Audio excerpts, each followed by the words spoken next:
Bonjour à tous, passionnés d'histoire. Aujourd'hui, nous allons plonger en détail dans l'une des périodes les plus marquantes de l'histoire d'Israël, le retour des exilés et la domination perse, 538-332 avant notre ère. Cette époque est cruciale pour la renaissance du peuple juif après l'exil babylonien, et elle marque également l'intégration d'Israël dans l'empire perse achéménide, une des plus grandes puissances de l'Antiquité. Nous allons explorer comment les Juifs sont revenus en Judée, ont reconstruit le deuxième temple et ont réussi à préserver leur identité tout en vivant sous domination étrangère. En 538 avant notre ère, l'empereur perse Cyrus le Grand conquiert Babylone, mettant fin à l'exil des Juifs qui avaient été déportés après la chute de Jérusalem en 586 avant notre ère. Le décret de Cyrus, documenté dans la Bible, livre d'Esdras, permet aux Juifs de retourner à Jérusalem et de reconstruire leur temple. Ce décret fait partie d'une politique plus large de Cyrus, qui cherche à apaiser les peuples qu'il gouverne en respectant leurs croyances religieuses et en leur offrant une autonomie relative. Selon les sources bibliques, Cyrus est perçu comme un libérateur. Il est ce même qualifié de Messie, ou un de Dieu, pour avoir permis le retour des exilés et la reconstruction du temple de Jérusalem. Ce retour n'est cependant pas immédiat pour tous les Juifs exilés. Beaucoup sont restés à Babylone où ils s'étaient intégrés économiquement et socialement. Le retour s'est fait par vagues, avec les premiers exilés revenant sous la direction de Zorobabel, un descendant de David, et de Josué, le grand prêtre. Une fois de retour à Jérusalem, la priorité des exilés est la reconstruction du temple. Cependant, ce projet rencontre des obstacles importants. Les Juifs sont financièrement appauvris après leur retour d'exil, et ils doivent faire face à l'opposition des populations locales, notamment les Samaritains, qui ne partagent pas la même vision du temple centralisé à Jérusalem. Les travaux sont interrompus à plusieurs reprises. Ce n'est qu'en 516 avant notre ère, sous le règne de Darius Ier, un autre roi perse, que le deuxième temple est achevé. Ce temple, bien que moins grandiose que le premier temple construit par Salomon, devient néanmoins le centre spirituel de la communauté juive. C'est ici que sont célébrées les fêtes religieuses et que les sacrifices sont rétablis. La construction du deuxième temple marque également le début de la période dite du Second Temple, qui va durer jusqu'à la destruction du temple par les Romains en l'année 70. Au milieu du 5e siècle avant notre ère, de nouvelles figures émergent pour renforcer la communauté juive et son engagement religieux. Esdras, un prêtre et scribe envoyé par les Perses, arrive à Jérusalem vers 458 avant notre ère.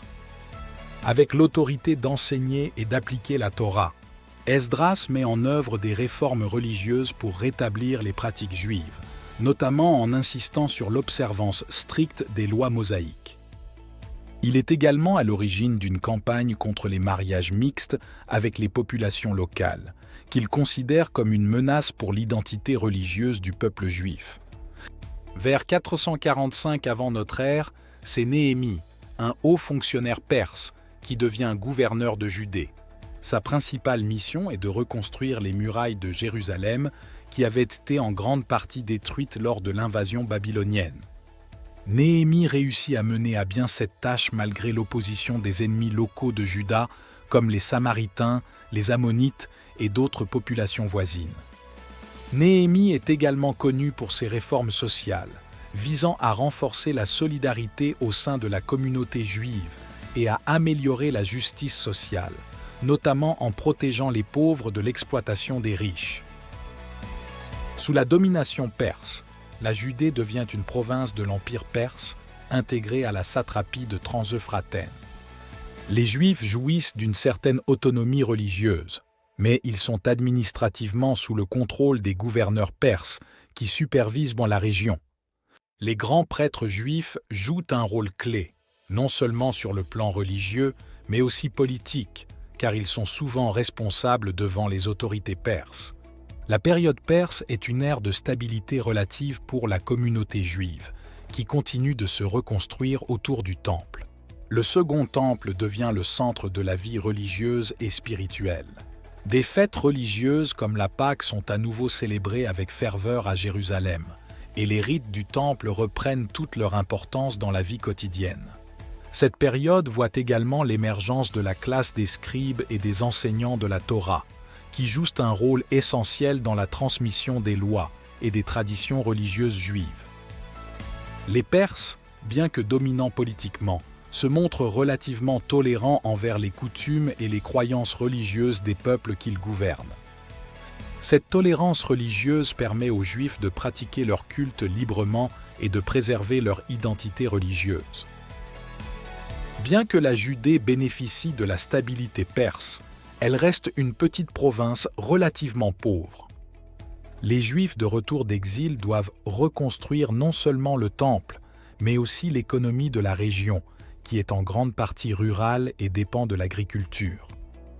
La reconstruction des infrastructures, comme les murs de Jérusalem et le rétablissement de l'irrigation pour les terres agricoles, est une tâche difficile. Les tensions sociales sont également présentes, avec des divisions entre les Juifs revenus d'exil et ceux qui étaient restés en Judée pendant l'exil babylonien.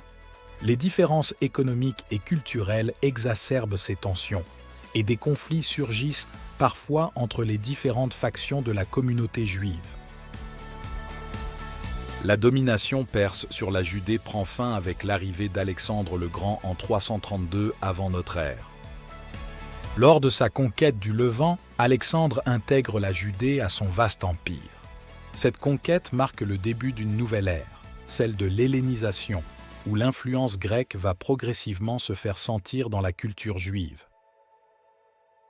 Le retour des exilés et la domination perse représentent une période cruciale dans l'histoire d'Israël, marquée par la reconstruction du deuxième temple et le renouveau spirituel du peuple juif après des décennies d'exil. Malgré les défis économiques et sociaux, les Juifs ont réussi à préserver leur identité religieuse tout en vivant sous une domination étrangère.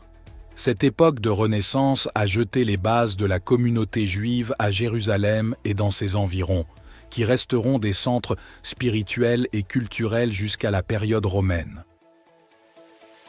Merci d'avoir suivi ce voyage à travers l'histoire du retour des exilés et de la domination perse en Israël.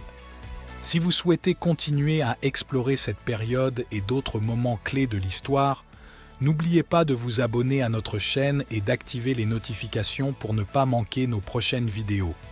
Merci à tous et à très bientôt pour de nouvelles découvertes historiques.